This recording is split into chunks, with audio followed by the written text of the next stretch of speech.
بسم اللہ الرحمن الرحیم۔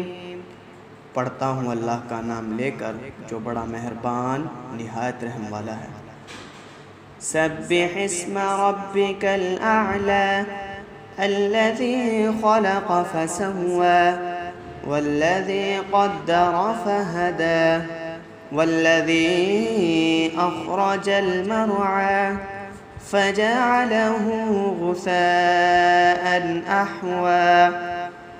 اپنے بلند ترین رب کے نام کی تسبیح کیجئے جس نے مخلوق پیدا کی پھر اس نے درست بنایا، اور جس نے مقدار سے بنایا پھر راستہ دکھایا، اور جس نے چارہ اگایا پھر اس کو کالا کوڑا کرکٹ بنا دیا۔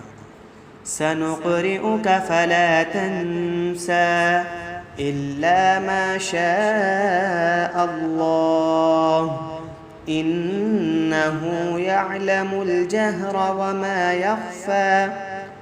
ان قریب ہم آپ کو پڑھائیں گے پھر آپ بھولیں گے نہیں مگر جو اللہ چاہے، یقیناً وہ جانتا ہے زور سے کہی ہوئی اور آہستہ کہی ہوئی بات کو۔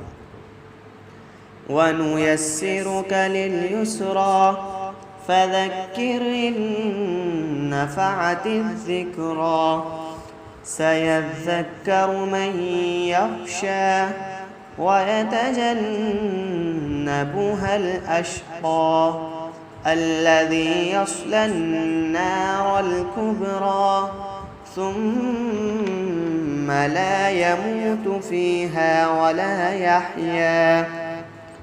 اور ہم آپ کے لیے آسانی والی ملت آسان کر کے دیں گے، اس لیے آپ نصیحت کیجئے اگر نصیحت فائدہ دے۔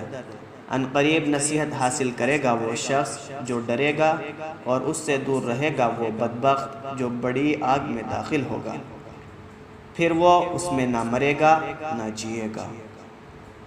قد افلح من تزکى وذكر اسم ربه فصلى بل تؤثرون الحياة الدنيا والآخرة خير وأبقى إن هذا لفي الصحف الأولى صحف إبراهيم وموسى۔